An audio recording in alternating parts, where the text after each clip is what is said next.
Rasulullah sallallahu alaihi wasallam bersabda, "Man shalla alayya salatan sallat alaihi al-malaikah ma shalla alayya." Rawahu Ibnu Asakir. Sabda beliau, barang siapa bersalawat atasku, bersalawatlah atasnya malaikat. Artinya malaikat memintakan ampun kepada kita selama kita bersalawat atas Nabi Muhammad. Sejam kita bersalawat, sejam itulah malaikat tadi diberi tugas oleh Allah untuk mengatakan Allahumma ghfir lahu, Allahumma ghfir lahu, ya Allah ampuni dia, ya Allah sayangi dia, ya Allah rahmati dia.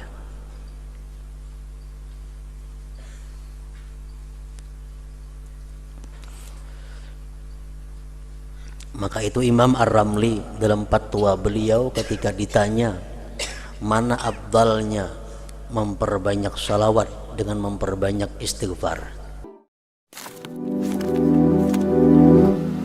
Bismillahirrahmanirrahim. Alhamdulillahil fattahil alim alladzi hadana ila siratil mustaqim. Ashhadu an la ilaha illallah wahdahu la syarika lah ar-raufur rahim. Wa ashhadu anna sayyidana Muhammadan abduhu wa rasuluh dzul qalbis salim. Allahumma salli wa sallim wa barik ala sayyidina maulana Muhammad wa ala alihi wa sahbihi wa atba'ihi wa dzurriyyatihi ajma'in, amma ba'd. Yang kita hormati dan kita cintai para habaib dan para alim ulama, para muhibbin, hadirin hadirat rahimakumullah. Puji syukur selalu kita haturkan kehadirat Allah Subhanahu wa taala atas berbagai macam nikmat yang selalu diberikan kepada kita. Dan juga salawat dan salam kepada junjungan kita Nabi besar Muhammad sallallahu alaihi wasallam dan kepada seluruh keluarga, para sahabat, zurriyat dan pengikut beliau. Kemudian yang ke-37 daripada surah-surah dalam Al-Quran, As-Sabi' wa Thalathun min Suwaril Quran, Suratul Saffat, Makiyyatun wa ayatuha Thintani wa Thamanuna wa Mi'ah. Yang ke-37 surah yang ada dalam Al-Quran, yaitu surat yang bernama As-Saffat. Surat As-Saffat ini diturunkan di Mekah. Ayat-ayatnya berjumlah 182 ayat. Bismillahirrahmanirrahim. Was-saffati saffa, faz-zajirati zajra, fattaliyati dzikra, inna ilahakum lawahid, Rabbus samawati wal ardi wa ma bainahuma wa rabbul masyariq.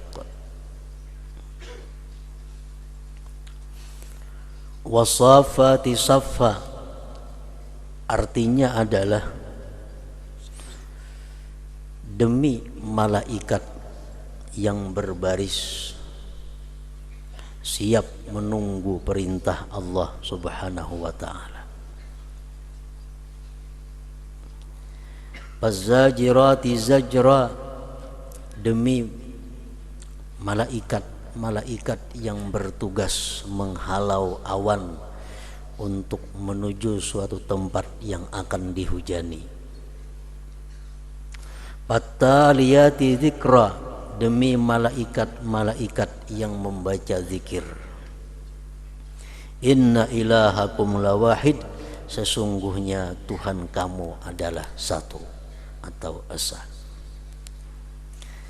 Nah, para muhibbin rahimakumullah, ini merupakan sumpah dari Allah Subhanahu wa taala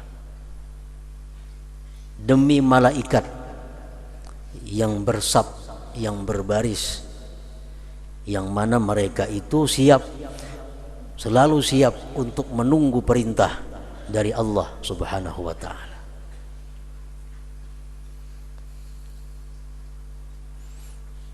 Jadi malaikat-malaikat itu selalu siap dan mereka tidak pernah mau enggan terhadap apa-apa yang diperintah oleh Allah Subhanahu wa taala. Dan dari sekian banyak para malaikat itu, berbagai macam pula tugas-tugas yang diberikan Allah kepada mereka para malaikat-malaikat itu. Ada malaikat-malaikat yang diberi tugas oleh Allah Subhanahu wa taala untuk memintakan ampun kepada Allah terhadap orang-orang yang membaca salawat atas Nabi sallallahu alaihi wasallam. Jadi malaikat ini tugasnya hanya satu. Kada ada tugas lain, kada ada. Dia diberi Allah tugas hanya memintakan ampun kepada orang yang bersalawat atas Nabi. Allahumma ghufir fulan bin fulan, Allahumma ghufir fulan bin fulan, itu aja bacaannya. Ya Allah ampuni fulan bin fulan yang bersalawat kepada Nabi. Ya Allah ampuni fulan bin fulan. Rasulullah sallallahu alaihi wasallam bersabda, man shalla alayya salatan sallat alaihi al malaikah ma shalla alayya, rawahu Ibnu Asakir. Sabda beliau, barang siapa bersalawat atasku, bersalawatlah atasnya malaikat. Artinya malaikat memintakan ampun kepada kita selama kita bersalawat atas Nabi Muhammad. Sejam kita bersalawat, sejam itulah malaikat tadi diberi tugas oleh Allah untuk mengatakan Allahumma ghufir lahu, Allahumma ghufir lahu, ya Allah ampuni dia, ya Allah sayangi dia, ya Allah rahmati dia.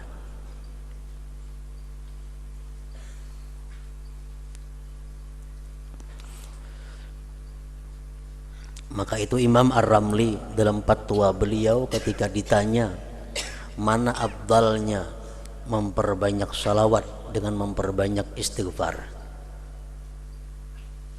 beliau menjawab lebih baik memperbanyak salawat. Lebih baik memperbanyak salawat. Alasannya kita bersalawat itu dimintakan ampun oleh malaikat. Malaikat yang mintakan ampun kepada Allah, Allah pasti mengampuni. Kalau kita minta ampun kepada Allah, belum tentu diampuni Allah Subhanahu wa ta'ala. Ada lagi malaikat yang diberi tugas oleh Allah Subhanahu wa ta'ala untuk mengucapkan laknat kepada orang-orang yang tertentu. Jadi malaikat itu tugasnya hanya mendua kepada Allah, Allahumma la'an fulan bin fulan, ya Allah laknatlah fulan bin fulan, ya Allah laknatlah fulanah binti fulan, ya Allah kutuklah si fulan bin fulan. Itu lagi tugasnya. Kada ada tugas lain. Kalau malaikat berdoa kepada Allah agar fulan bin fulan dilaknat oleh Allah, dilaknat Allah orang tersebut. Rasulullah sallallahu alaihi wasallam bersabda, man ba'a aiban lam yubayyinhu lam yazal fi maqtillah wa lam tazalil malaikatu tal'anuhu, rawahu Ibnu Majah. Barang siapa menjual sesuatu benda, menjual sesuatu barang yang di situ ada celah, yang di barang itu ada aib, tapi dia tidak mau menjelaskan aibnya kepada calon pembeli, senantiasa orang tersebut dalam kemurkaan Allah dan senantiasa malaikat melaknat akan dia. Jadi selama kita kadang minta ampun kepada Allah, selama kita kadang minta halal kepada orang yang kita tipu, malaikat-malaikat yang diberi tugas oleh Allah selalu mendoakan agar kita ini menjadi orang yang terkutuk di sisi Allah Subhanahu wa ta'ala. Jadi itu aja bacaan malaikat, Allahumma la'an fulan bin fulan, ya Allah laknatlah, sampai berapa banyak.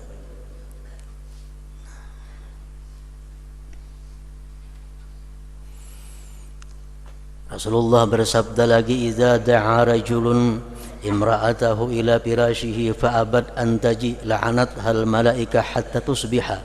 Rawahul Bukhari. Apabila memanggil seorang suami kepada istrinya, maka si istri itu enggan memenuhi panggilan suaminya, si istri itu dikutuk oleh malaikat sampai waktu pagi. Ini malaikat-malaikat yang diberi tugas oleh Allah untuk mengutuk, melaknat perempuan-perempuan yang tidak menghiraukan panggilan suami.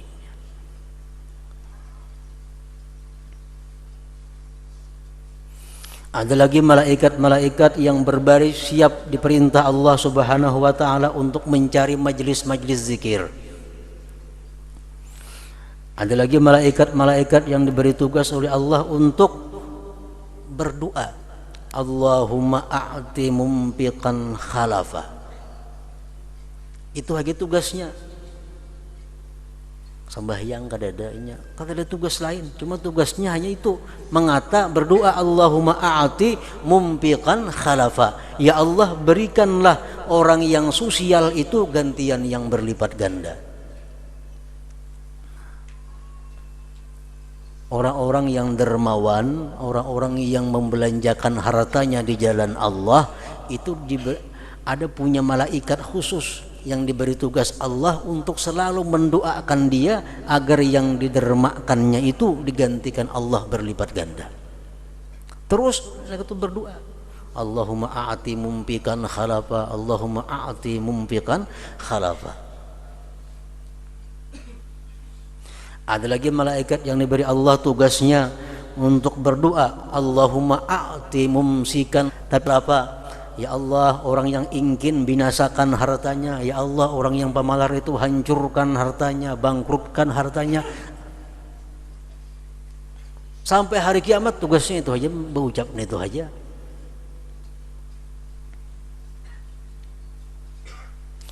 Nah, itulah yang dimaksud dengan tafsir firman Allah Subhanahu wa taala, wassafati saffa. Demi malaikat yang berbaris siap untuk menerima perintah atau tugas dari Allah Subhanahu wa taala. Para muhibbin rahimakumullah. Surat As-Saffat ini 182 ayat tadi memberikan petunjuk, arahan kepada kita. Salah satunya kita ambil contoh bagaimana Allah menjelaskan kepada kita tentang keadaan hari akhir nanti. Firman Allah Subhanahu wa taala dalam ayat 22-23, Uhsyurul ladzina zalamu wa azwajahum wa ma kanu ya'buduna min dunillah fahduhum ila siratil jahim.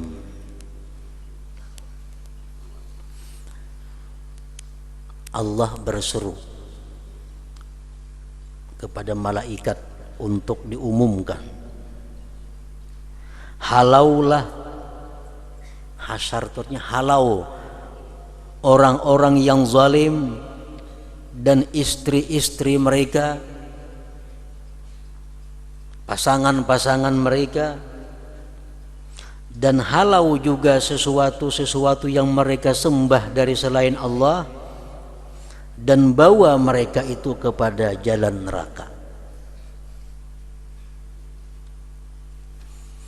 Nah, para muhibbin rahimakumullah, setengah yang wajib kita imani bahwa nantinya setelah kita beberapa lama di dalam kubur,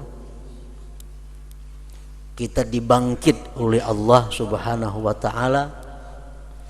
Setelah dibangkit dari kubur, kita dihalau untuk menuju satu tempat yang bernama mahsyar. Itu wajib kita percaya.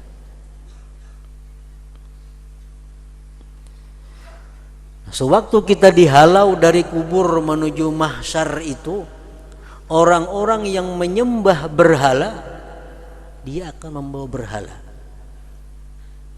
Orang-orang yang menyembah keris akan membawa keris.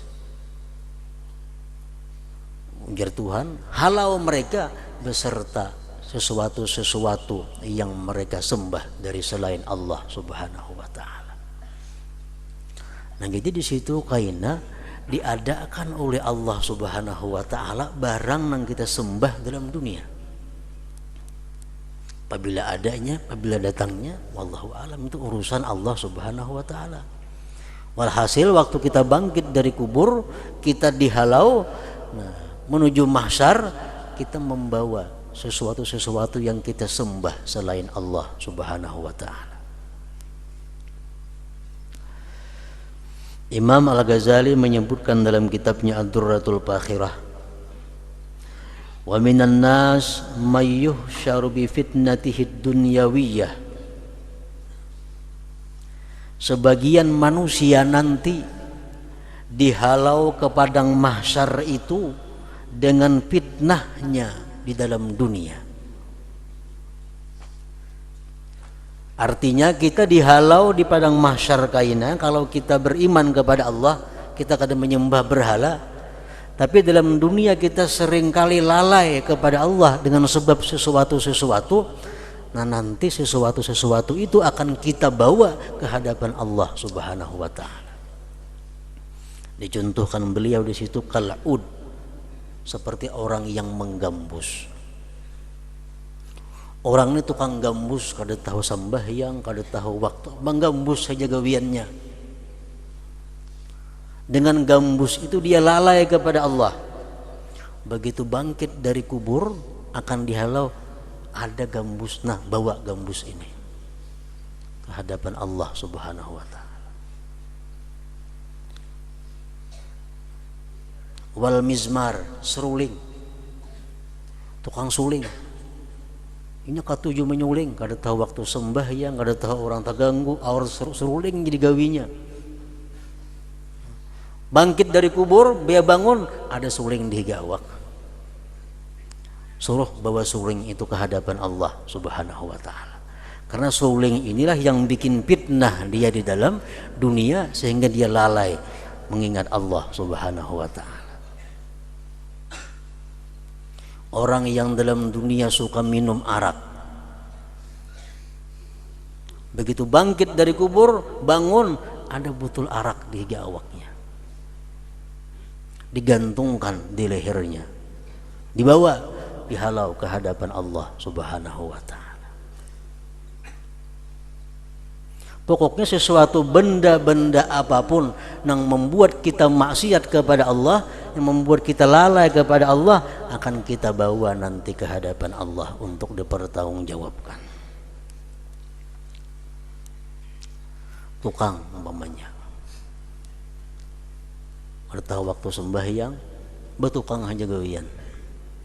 Bangun kena tokol kada gaji timbulan di awak, diangkut ke hadapan Allah Subhanahu wa taala. Orang-orang yang mencuntan samin, mencuntan segala macam, bangkit dari kubur, mahambin samin itu. Wa minan nas may yuhsyaru bi zalamatih. Sebagian manusia lagi ada yang dihalau nanti dengan kezalimannya. Hakim-hakim nang zalim nuntuang jatuk palok itu, nah karena begitu bangun dari kubur digantung orang patut digulunya. Jaka bapakaian baik berarti lanjang di situ.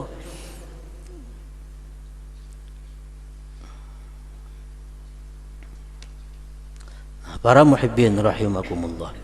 Jadi setiap benda apapun yang melalaikan kita kepada Allah Subhanahu wa taala, maka benda itu akan kita bawa nanti ke hadapan Allah untuk dipertanggungjawabkan. Rasulullah sallallahu alaihi wasallam bersabda, yuhsyarun nas yaumal qiyamah salasata asnaf rukbanan wa musyatan wa ala wujuhihim.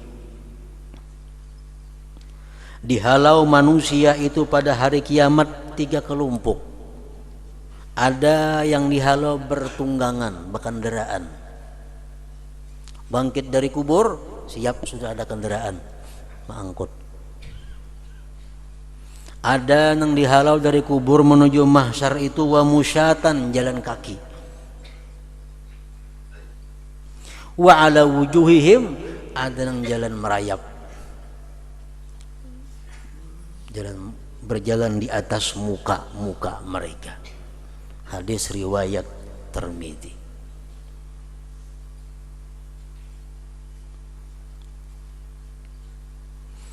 Ada yang bangun dari kubur langsung ada tunggangan, siap naik tunggangan menuju padang mahsyar. Rasulullah SAW pernah bersabda, ujar beliau, ada seorang nanti begitu dia bangun dari kuburnya telah siap di hadapannya kuda, seolah-olah aku melihat akan kuda itu saat ini, kata Rasulullah SAW. Dahulu tuh kada ada bang sepeda motor, kada ada bang motor, kendaraan yang paling harat tuh kuda sudah. Nah, jadi kuda contohnya. Lalu sahabat bertanya, siapa itu orang wahai Rasulullah SAW? Ujar beliau, itu adalah seseorang yang hartawan, itu orang kaya. Orang kaya ini dia membeli sebidang kebun, kemudian dia wakafkan untuk orang-orang miskin. Kebun, mengkor kebun gatah 10 hektar umpamanya, hasilnya untuk orang makir miskin. Dia dengan harapan, dengan niat bekalku nanti di akhirat. Kemudian orang tersebut membantu orang-orang du'afa, janda tua yang tidak ada usaha, anak-anak yatim. Kemudian kata Rasulullah, orang tadi membeli budak-budak, dibeli kemudian dibebaskannya budak-budak itu. Kemudian laki-laki tadi, kata Rasulullah, waktu dia berjalan ada melihat laki-laki tua yang matanya sudah kabur, yang berjalannya sangat lemah. Si hartawan tadi melihat laki-laki itu, dia belikan kuda. Dia belikan kuda, dia serahkan kepada laki-laki tadi, wahai laki-laki, ini aku memberi engkau kuda agar engkau tidak susah payah berjalan kaki, dengan niat mudah-mudahan nanti aku dibangkitkan dari kuburku diberi kuda oleh Allah Subhanahu wa ta'ala. Nah, itulah kata Rasulullah SAW, orang yang nanti bangkit dari kubur sudah ada tunggangan kendaraan yang membawanya menuju padang mahsyar itu. Namun kita di sini kada tak pakai kuda, nandang sepeda motor gitu warakan. Warakan sepeda motor.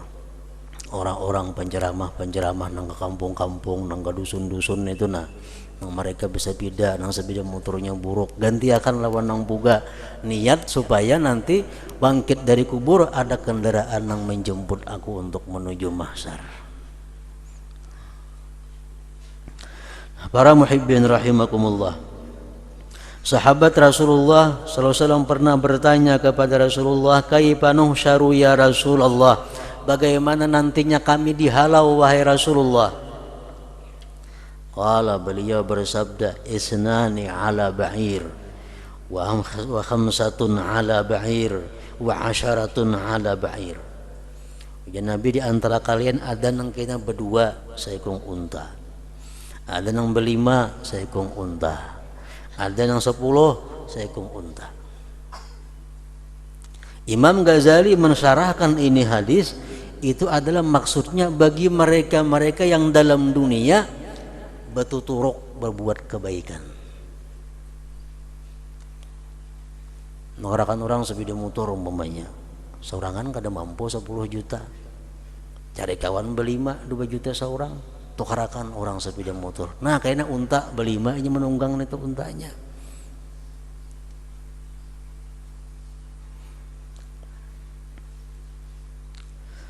Para muhibbin rahimakumullah,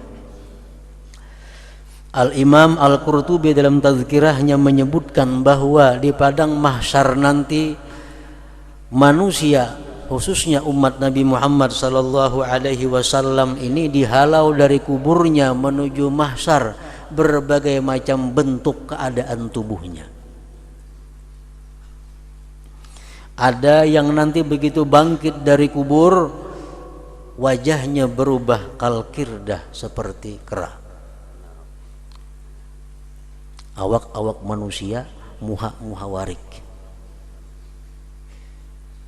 Siapa mereka itu? Mereka adalah orang yang dalam dunia namam, ma'adu domba, ma'anjur atar. Orang nang kerjaannya dalam dunia katuju banar ma'adu domba, katuju banar namimah ini. Begitu bangkit dari kubur kada bentuk manusia lagi, wajahnya berubah menjadi kirda.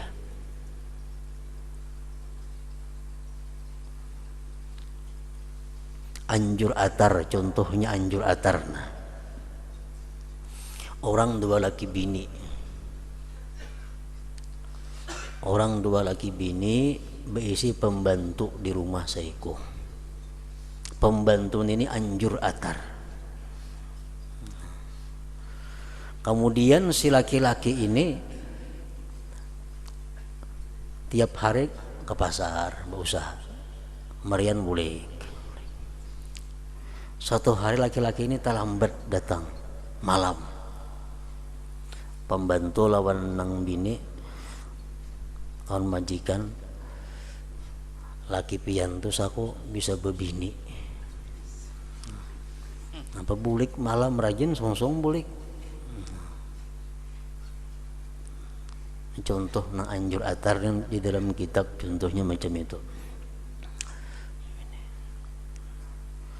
Pian hendaklah supaya laki pian itu sayang, jangan sampai bebini. Ulun bari amalan nah jadi pembantu nih. Nah, apa amalan aja nang bini-bini itu? Kayaknya bila laki pian guring, pian ambil lading silit atau lading belati, cabut sabilah janggut sidin. Nyaman aja itu jenang bini amalannya. Ini siapa kan malam ini biasanya guring laki pian kayaknya. Nah, lawan lading belati sit sebut sebilah rambut saja, sebilah bulu janggut saja.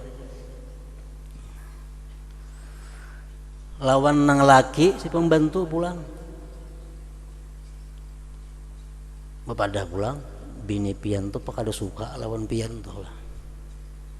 Pian buktiakan ha. Pian malam ini nak dibunuhnya lainnya. Pian kena guring, pian malam ini nak dibunuhnya. Jadi pian jangan guring, pian pura-pura guring aja malam ini. Ujar pembantu tadi. Ayo ya nalaki tadi. Berapa pura-pura guring. Sampai tengah malam nang bini turun. Naik mau lading belati. Nah, maandak kagulo, ambil janggut sebilah tadi. Pas maandak ke sini, dikajak nang laki bangun. Oh sekalinya bujur, anak membunuh aku ini umanya nenek. Nah itu nama ngarannya. Orang nang asalnya rukun, asalnya baik, jadi hancur gara-gara orang yang namimah. Nah macam itu kayaknya di dalam kubur bangkit dari kubur, wajahnya macam kera. Menghancur orang nang bekasih sayangan. Kemudian lagi ujar Imam Al-Qurtubi dalam tazkirah beliau menyebutkan ada manusia yang dihalau menuju mahsyar itu wajahnya kal khinzir seperti babi. Siapa mereka itu? Ahlul mukus, orang-orang yang mencukai harta manusia. Pahamlah cukai? Nah, cukai harta manusia. Orang yang mencukai harta manusia di luar daripada ketentuan-ketentuan yang berlaku tentunya. Kadang alih minan duit di pasar kan bila ada muha macam babi, oh ini dalam dunia orang ini berarti ahlul mukus. Ada lagi wajah orang di dalam padang mahsyar itu berjalan menuju mahsyar itu al-munakkasun, yang dibalik, kepala di bawah, batis ke atas. Dari kuburnya menuju mahsyar, kepala yang berjalan. Mereka itu adalah akalatur riba, orang yang melakukan praktek riba. Baik nang mahutangi, baik nang bahutang, nah sama aja. Terbalik berjalan di padang mahsyar kayaknya.